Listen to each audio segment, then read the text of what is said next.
Hello and welcome to Shaka Extra Time. I am Paul Ndiho, and joining me on set live is Shaka Sali himself, aka the Kabale Kid. Hello, Shaka. Hello, Paul. How are you? Usually terrific. Great. Today we are going to be talking about the World Cup and how fun it's been so far. Very, very interesting. A warm welcome to you, all our Facebook followers are watching us from all over the world. Shaka Extra Time is a place where you get to talk to Shaka, ask some really interesting questions. Shaka, let's get to it. Let's start with the World Cup. So many teams have played, and so far it looks like about 6 countries have made it to the quarterfinals. Actually, 8 countries have made it to the quarterfinals. Let's break it down. Your thoughts? Well, first of all, I really have to apologize to the audience because I did seriously think that Africa, the African continent, I'm not talking about the African diaspora, because the African diaspora is still in business via Brazil, via France, via England, via Belgium, and what have you. So the Africans are still represented. But the African continent itself, really, we had 5 countries to begin with.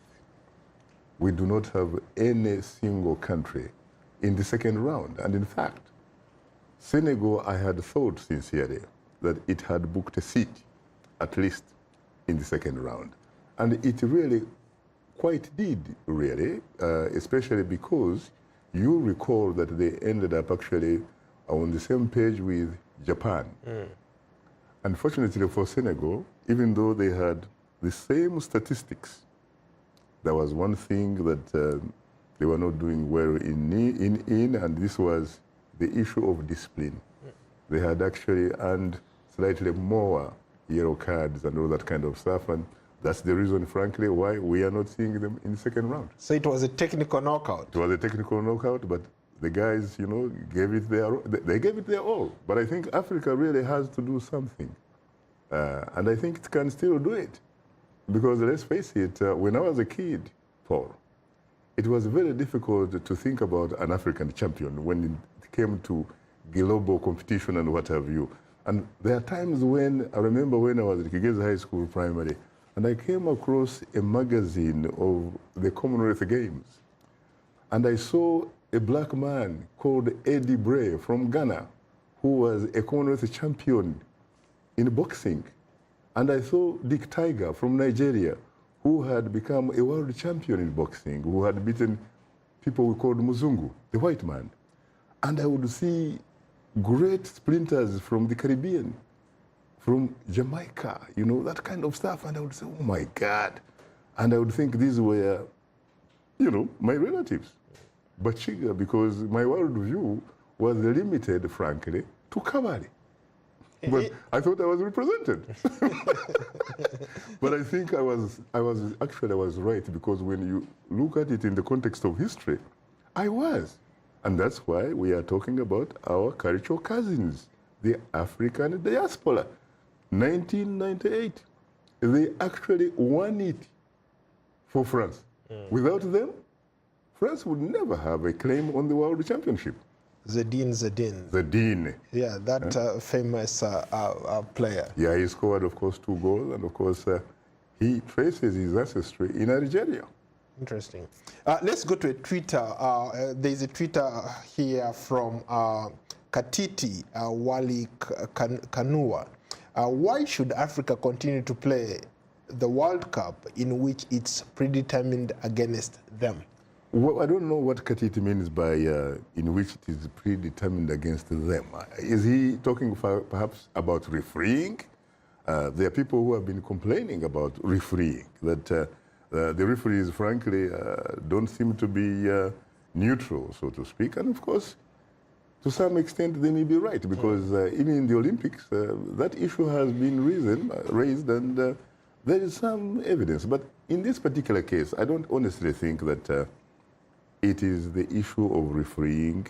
I don't think that it is the issue of Africa probably being at a great disadvantage, because we do have some great African footballers who are playing in some of the most, some of the top leagues around the world. These guys are as good as anybody. I think the only problem, frankly, that I see with the Africans is one, the administration, the organization factor. There are situations where footballers are not treated, frankly, nicely, motivated, so that they can feel patriotic and feel that they are really passionate about what they are doing. Because to win, this requires a team effort. There might be some individual stars and what have you, and they are there. There's no question about it. But in order for you to win and score the goals and what have you, you need team effort. And in order for you to have team effort, you need to have very good coaches. You need to have very good managers and all that kind of stuff. And also, the individual players have to be physically, mentally, psychologically very, very strong. Shaka, you make a great point, and I wanted to follow up on it. I think, should we blame the governments for failing, for example, to maybe invest more money in training? Because football or soccer is the #1 sport on the continent. Every single kid plays soccer. Whether you like it or not, you have to play soccer. So I don't see why we are not competitive when it comes to these world champions. We play in these major leagues, yes. For example, a team like France right now that is still playing in the World Cup, pretty much every single one of the players is from Africa or has his ancestry in Africa. But when it comes to certain things, we are missing in action.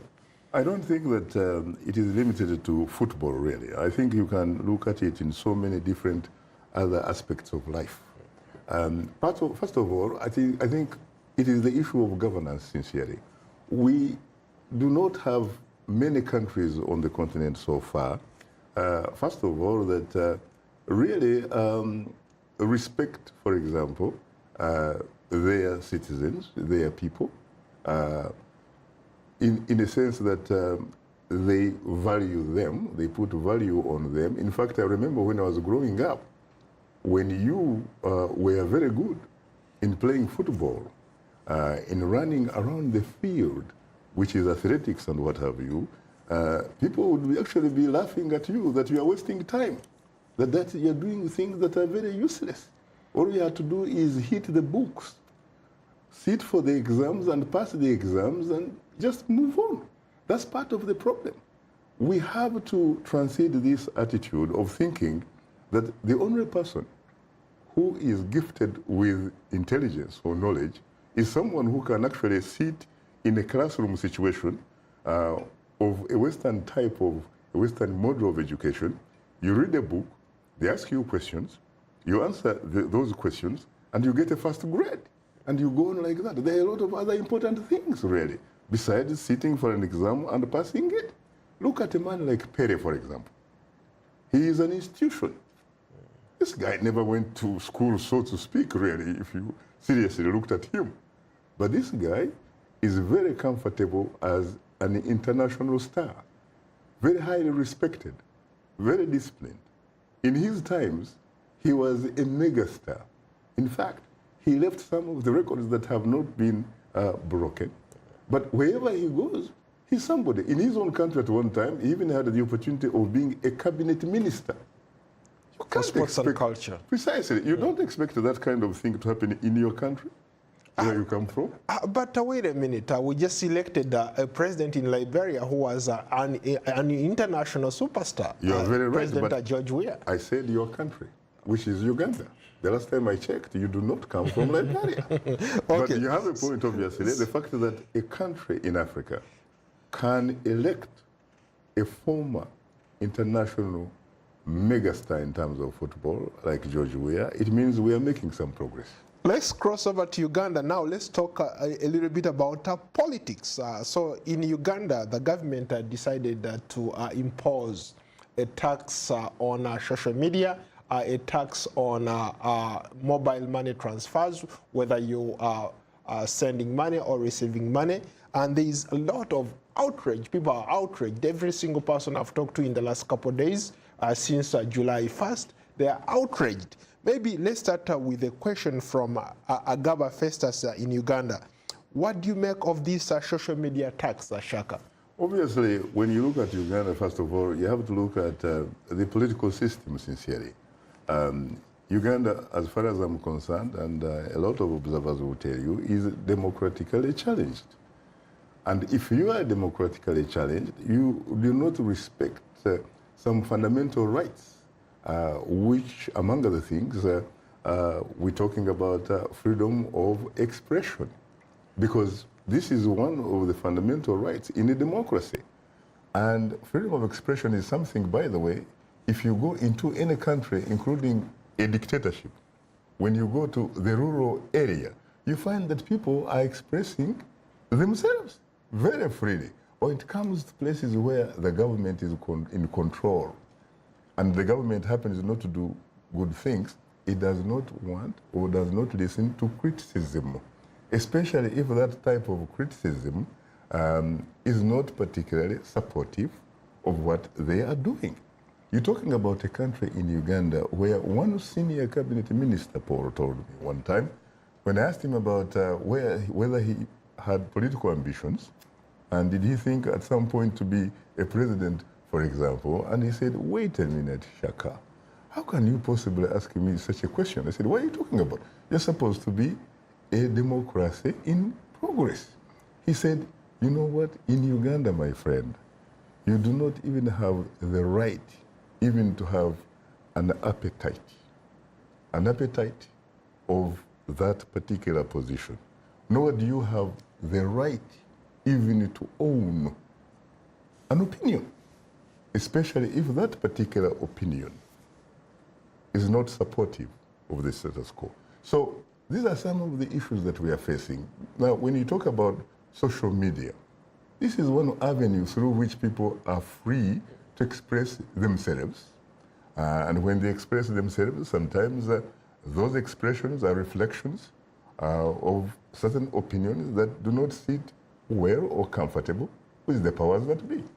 But on the other hand, the government has a very interesting argument.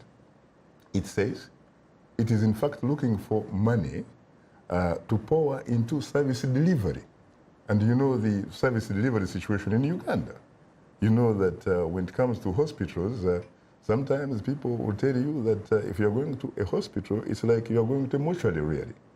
So the argument is good, but do they in fact mean it? I don't know, because let's face it, you also have the issue of massive corruption in Uganda. Even though, you know, the leaders talk about, you know, the fighting corruption and what have you. Yes, they talk the talk, but have they been in fact able to walk the talk so as to make sure that they can actually root out corruption? No. But you know, someone said, a fish actually rots from the head. Shaka, one fierce critic in Uganda by the names of Tom Victor Okwaringa has been a bigger social media critic for the regime and for President Museveni and his people. He says the tax barrier, this tax imposed on social media is a way to curtail or to prevent people from expressing themselves. That initially the target was to target him as an individual, but this has been extended to affect all the other people. Would you agree with his kind of take on this social media tax? And why wouldn't I agree? After all, what you just said, almost in fact, what you just said that he says almost suddenly reflects what I was talking about.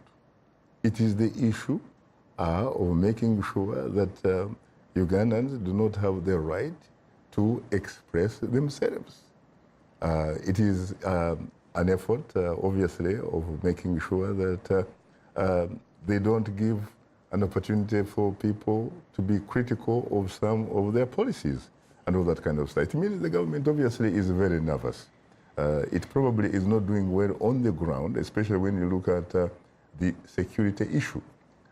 You have many women, for example, have been kidnapped, are being killed in the, in the areas surrounding the city, in Entebbe and what have you. And nobody has actually been arrested and taken to courts, and nobody has actually been convicted of this kind of, these types of crimes. And these have included even some very, very important players.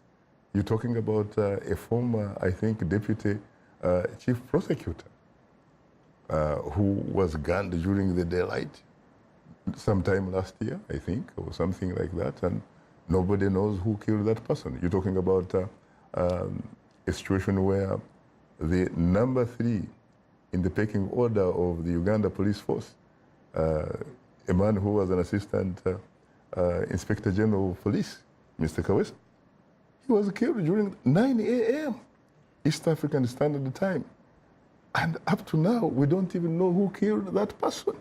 I mean, if number 3 person really in the Uganda police can be killed at such a time during daylight, then what about very ordinary Ugandans? People are probably killed every day, but nobody even talks about them because they're not important. Let's go to another Facebook commenter from Rashid Henry. Formerly, my question is on taxes. They have put on social media $200 a day, rather 200 shillings a day is a lot of money for a lot of people who are unemployed. Uganda has one of the highest unemployed youth. And the tax regimes, yes, by the way. Yes. Yeah. So you have this tax that is imposed on every day. Every time you pick up a phone, every day you charge 200 shillings. That's a lot of money for a lot of people who don't even have jobs. I know what you're talking about, and I think that, to be very honest with you, in fairness to the government, if it was in fact imposing those type of taxes on people, so that those taxes eventually would perhaps translate into service delivery, like healthcare, like quality education, those types of services, like roads and you name it, and those types of things, nobody would probably be complaining a lot, because the last time I checked, to be honest with you, some of the most highly taxed people live in the Scandinavian countries.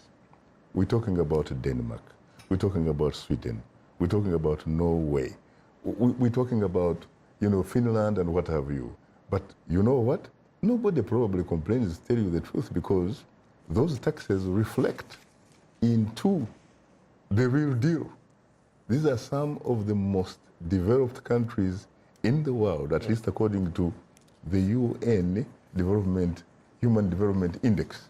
These are always constantly in the top 5 in terms of quality of life and what have you.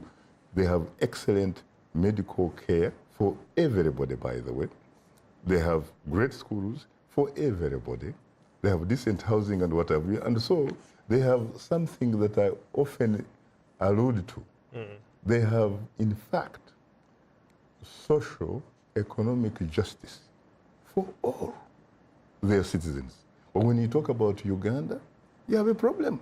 Some people, in fact, think some of these taxes are imposed because the people who are in power are looking for a way to, again, enrich themselves, because the last time I checked, a lot of people think that the people who run the store in Uganda and in a lot of African countries are not patriotic sincerely to their countries, that they are patriotic to their stomachs, the stomachs of their families and friends, not society. You are watching Shaka Extra Time. Today we are talking about a lot of things. Right now, maybe let's talk about South Sudan. South Sudan, the president just announced, through his party, just announced that he wants an extension. We've been talking about these term limits, term extensions. Now South Sudan is the new kid on the block. They want President Salva Kiir's term to be extended. But they recently had, last week, as a matter of fact, they had peace talks in Sudan, talking about how to bring peace in South Sudan. Now, how does this play out? Well, first of all, I don't think that this helps to build the type of confidence, frankly, that is needed between the government and the opposition, so that they can actually end up really cutting a peace deal. In fact, what he just did probably reflects something that someone said at one time, that when sometimes you look at two people trying to cut a deal or negotiating a peace deal and what have you, it sort of reminds him of a couple who are planning a marriage, but mainly, really, focusing on divorce. Because let's face it, yes, they did meet in the Sudanese capital of Khartoum. They did sign, they ink some pieces of paper and what have you. And as we talk right now, I have information to suggest that they are, in fact, the two parties are in Khartoum negotiating and what have you, especially about these issues that, are related to the peace and all that kind of stuff. And then after that, they're supposed to go to the Kenyan capital, Nairobi, where they will be talking about power sharing. For the most part, there are people who think that when you talk about peace in a country like South Sudan, and a lot of African countries, you're really not talking about peace in the sense that people reach a point where they decide that they can begin to respect the lives of their human beings, citizens, and all kind of stuff. But in fact, it's about largely, these are not my words, these are the words of some of these critics, about sharing positions. We're talking about jobs, offices that come with, for example, free telephone. You don't have to worry about whether or not you have time because somebody else is paying. In fact, it's the very ordinary taxpayer who is paying for that. You have an SUV that comes with, it's part of the package. These guys, they don't even care about providing drugs and what have you in hospitals, or even paying their doctors or nurses well so they can treat their people, because when they are sick, they can actually afford to go to Germany, they can afford to come to the United States, they can afford to go to the United Kingdom, they can afford to go to South Africa. And who pays for that kind of service, by the way? The ordinary millions of people in these countries. It's unconscionable, Paul. It's unconscionable. Look, when you think about a country like Sudan, sincerely, it has no business really getting or engaged in fighting. They have more than... Sudan or South Sudan? South Sudan. There is more than can go around. I have had the opportunity of overflying that country. It is so fertile to the extent that it would be the breadbasket not only of the region, but beyond. They have oil, the black gold.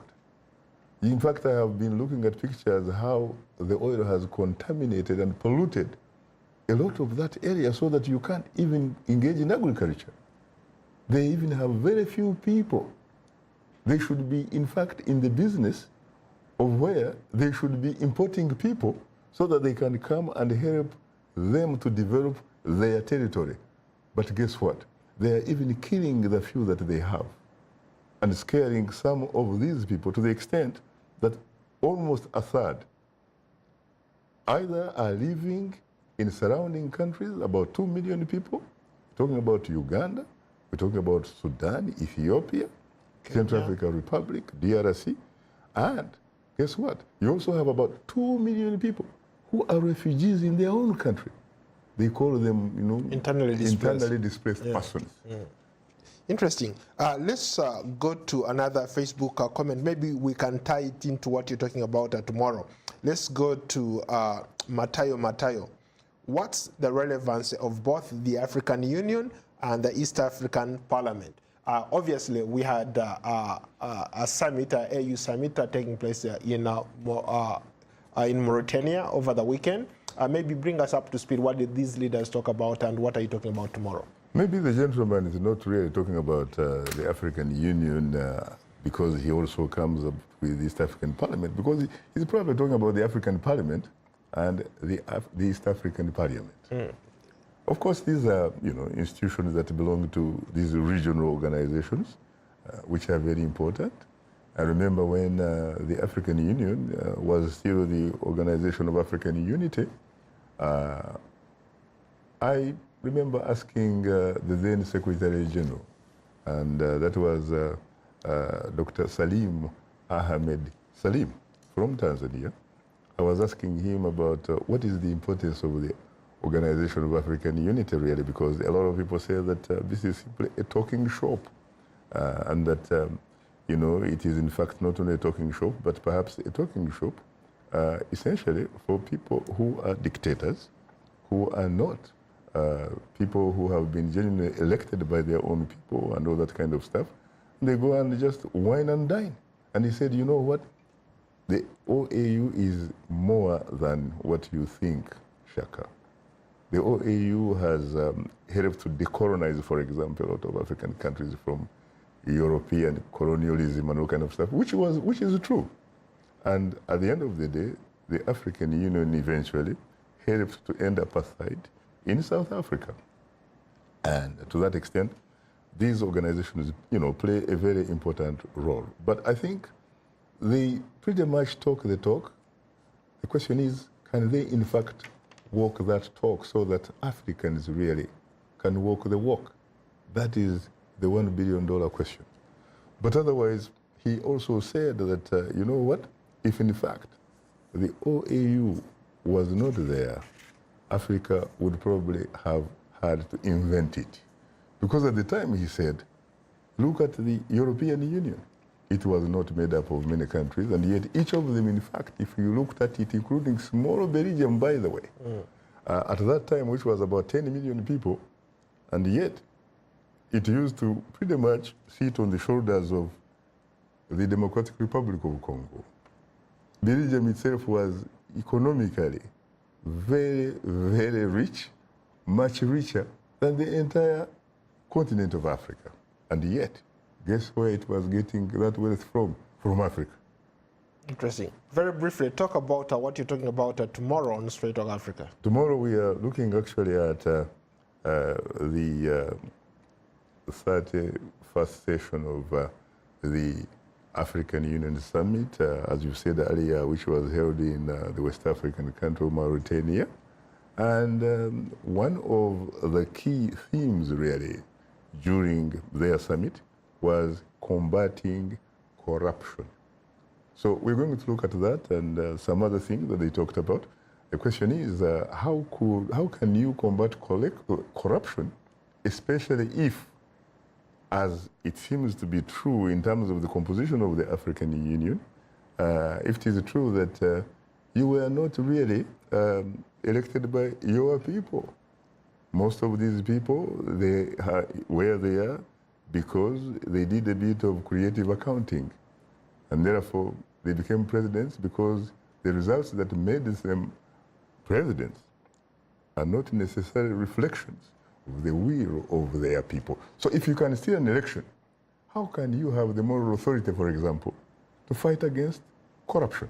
And corruption is all of the above. Do you think this is a visible thing? It's just a rhetoric just to maybe to carry the day? You think they can really actually fight corruption, graft in their government institutions? Well, first of all, I do not have the competence nor the ability to look into their minds or their hearts to be able to answer that type of question. But you know what? You can only judge people on results, not necessarily on talking the talk. Yes, you can talk the talk. The question is, can you in fact walk that talk and provide some kind of tangible evidence that in fact you have done exactly what you started out doing? And I think there is some evidence, especially when you go to Nigeria and you look at President Buhari. Shaka, unfortunately, we have to go. Thank you so much. It's been nice hosting you today. I look forward to hosting another edition of Shaka Extra Time. Until then.